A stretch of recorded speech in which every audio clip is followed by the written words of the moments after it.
We turn to a very serious story that occurred yesterday, and it is Eric Reid's beef with Malcolm Jenkins. If you are watching on the live stream, there's a reason that you clicked on this. It's because you want to know everything about the beef that is going on between these two now. What seem like arm-in-arm brothers are now turned foes. Eric Reid went after Malcolm Jenkins. He is not a captain for the Carolina Panthers, but he went out for the captain's coin toss, addressed Eric Reid. Eric Reid addressed Malcolm Jenkins. The two had to be separated after the game. And we all know about the Players Coalition, which is led by Malcolm Jenkins. Eric Reid left the Players Coalition. We'll get into that in a second. Eric Reid was asked about it by the media. Here was part one of two responses. You exchanged words with Malcolm Jenkins. You want to explain what that was about? No. Does it have anything to do with the disagreement about the Players Coalition? He's a sellout. Why do you say that? Because he's a sellout. Is that what you told him? Yes. Why are you laughing? Because I love honesty, finally. He tried not to answer, but it was too... He knew it was coming. The stampede. He said, do you want to talk about it? He goes, no. He asked the next question. Okay, I guess I am. And here we go. So then he was asked even further about it and Malcolm Jenkins' role. And here was Reid's response once again. I believe a lot of players should have stepped up for Colin. I believe Malcolm capitalized on the situation. He co-opted the movement that was started by Colin to get his organization funded. It's cowardly. He sold us out. So to provide a little bit more context on what Eric Reid is talking about, we now turn to the Players Coalition statement via the Players Tribune. A lot of players. Our work will continue this season. We hope the media stops asking the same old questions about will they or won't they protest. Instead, we want them to focus on our efforts to create a better country for every citizen and on the reasons why we have not yet met that goal, which then sparked this. Eric Reid putting this out, and we highlight the most important part. The Players Coalition was supposed to be formed as a group that represents NFL athletes who have been silently protesting social injustices and racism. That was the purpose. However, Malcolm Jenkins and Anquan Bolden can no longer speak on our behalf as we don't believe the coalition's belief are in our best interests as a whole. So here's where it gets really, really dicey and somewhat dirty, and why Eric Reid, along with Michael Bennett, have a huge problem with the Players Coalition. And them, most notably, recently inking a deal, $89 million from NFL owners, though it is spanned over many years. They're not getting it all as one. According to the source with knowledge of the communications between Reid and the Players Coalition, note the date on this. Reid was kept out of recent important calls between the league and Jenkins, and was also told he could not come to the proposed meetings with legal representation. So already, we could show who are the members of the Players Coalition, most notably Malcolm Jenkins. As you're seeing that, you're already having a red flag, right? The members of the coalition and the fact that they're part of keeping Eric Reid out of it, of course. Yes, absolutely. Absolutely. So then we continue. Malcolm Jenkins via Penn Live. For me personally, this whole protest has been to draw awareness. So if the league is proposing something I feel like can replace that or amplify that voice, then I see no need in me continuing to protest. You know what? Okay, so Malcolm Jenkins' point about that, I think is valid if that's what's happening, right? Mm-hmm. So if you're looking for awareness, and then you're looking for the league to respond with answers or a way to have some kind of some action behind it by other people who weren't listening before, I love that, right? That's the whole idea. You don't want to protest and then not get anywhere once you're finally being heard. The point of protest is to be heard. Yes. Once you're heard, let's go.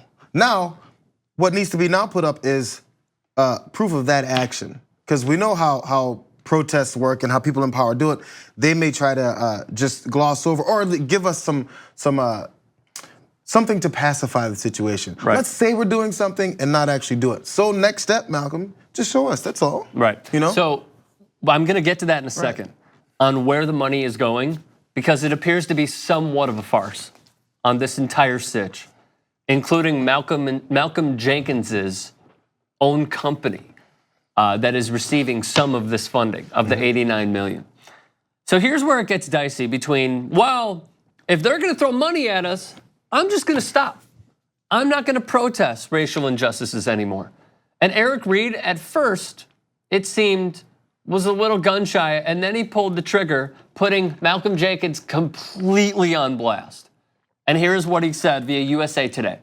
Malcolm did text me this morning asking if we would be comfortable ending our demonstrations if the NFL made a donation. At that point, that was the last straw for me. So here's where it gets even more interesting. In that same statement that we now revisit via the Players Tribune, Colin Kaepernick started a movement through protests, taking a knee to put a laser focus on the men and women who have died because of police brutality. His efforts have inspired us to work on behalf of our lost brothers' memory to try to stop the carnage. He did this at great personal cost to himself. Surely it's an act of patriotism. Yet here's another wrinkle in it. Malcolm Jenkins went on the record saying this: I'm not sure about whether Kaepernick wants to be involved. We'll continue to work with whoever wants to be in that conversation. Yet Eric Reid one-upped him again, bringing receipts. He has email receipts even. Malcolm kicked Colin out of the coalition following the meeting in New York at the beginning of the season. There's a group message. Jenkins is the administrator, and he took Colin out. So if he is the face of this, why would you then subtract literally the person that started an entire movement on the sidelines? So from this point, since we don't know, and since I'm not sure if Malcolm Jenkins has said what the reason is, or if he just denies it outright, you have to start making assumptions. Like maybe part of the deal is like, okay, we're gonna make these donations. You guys maybe do something, but we don't want to work with that guy Colin who started this whole thing because we don't like him. That's the assumption you can make, right? That's a huge assumption and one that I put a lot of merit into. Because you know, billionaires don't give money and don't expect something in return. It's a bad investment. Right. Totally fair The point. reason they probably have this much money is a lot of times they make their money work for them to make more. So let's talk about that money. Dave Zirin then puts it in perspective. NFL owners have, to much fanfare, offered to donate $89 million to aid causes important to the African-American community. In return, although this is not explicit, they expect players who have been protesting racial inequality during the anthem to shut up and play. Sounds pretty freaking familiar if you ask us. Jenkins, who co-founded the Players Coalition, stopped kneeling during the anthem after the NFL announced it would donate $100 million to causes considered important to the coalition. Now, this is exactly what we were talking about in, well, hang on a second, where is the money going? It has to go to some sort of racial inequality systems that are in place, right? Not necessarily. A look at where this money is going tells us a great deal about the political differences between these factions of players, as well as whether we should see this payout as a victorious concession or a farce. First, while $89 million sounds like a big number, it is stretched out over a number of years. Works out to roughly $250,000 per year per owner, or almost half the minimum salary for a drafted player. Over what span? Oh, so the $89 million, however much that takes for each owner to put up $250K per year to reach the 89. Yes, not a lot. Yeah. Not a lot. Think about how much Arthur Blank, just for perspective, think about how much Arthur Blank makes in a month off of one Home Depot. I mean, seriously, like think about the owners of big businesses and how much they make. They maybe make that in a day. Think how much did Blake Bortles get? Just phenomenal point. He's one of the players. He's not an owner. So here's where it gets even more dicey. Where exactly is the money going? The United Negro College Funds gets 25%. Dream Corps gets 25%. 50% goes to the Players Coalition of Malcolm Jenkins. So what exactly does this mean for Malcolm Jenkins and his coalition? Well, maybe he has an idea of a different way to put into action, because there's the United Negro College Fund, there's Dream Corps. He's not in charge of those groups. You know, maybe he has another direction that he wants things to go, and he has, or at least someone else he trusts. He's a football player. You know, maybe he doesn't organize action committees and organizations that'll do something for communities. He knows the communities, but maybe he doesn't know how to put in action, or he doesn't have the time. Right. The man is a football player, right? Right, he's a football player. So it's fine if he's like, I've got 50% that I can put to something that will actually will activate some kind of change. Well, not necessarily, according to The Nation and Dave Zirin once again. The Hopewell Fund, where Jenkins' money is being filtered through, is a Byzantine nonprofit run by a former Clinton administration official that has no record of doing anything to fight racial inequality whatsoever. The track record is not good. So instead of seeing something like we saw with the Players Coalition, who are posing for a photo, as you're gonna see right here, with Paul freaking Ryan, who puts out that moment when half of your fantasy team shows up at your workplace, knocking elbows with Glover Quinn, AJ Hawk, Malcolm Jenkins, Anquan Bolden, Josh McCown. Instead of seeing them stand with Paul Ryan, we're not seeing this, which is Eric Reid kneeling, the reason that this entire movement started. So how I like to think of this, and you can tell me if I'm wrong, how I like to think of this is, you know, in every movie when there's like a mob boss and then he's got the right-hand man, and meanwhile the right-hand man might be loyal to the boss, but he's also thinking, how do I get that crown? How do I do that? Think of the long game. I'm gonna think about the long game. I'm gonna take out the king. And he does it. And then he tries to get all the fame and notoriety and every positive piece of press that comes with it. That's in a way how I unfortunately view Malcolm Jenkins in this situation. How do you view him in this situation?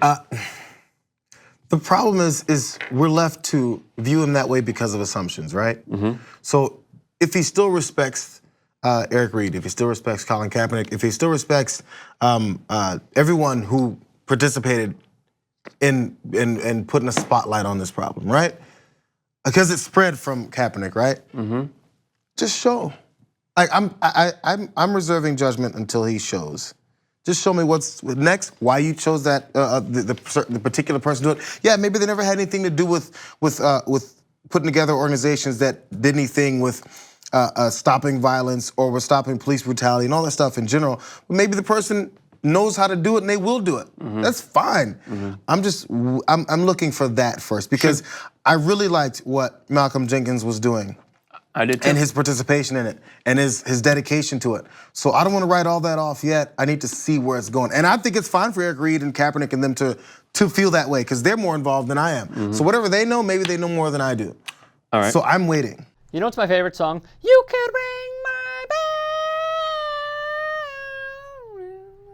bell. So do it, why don't you?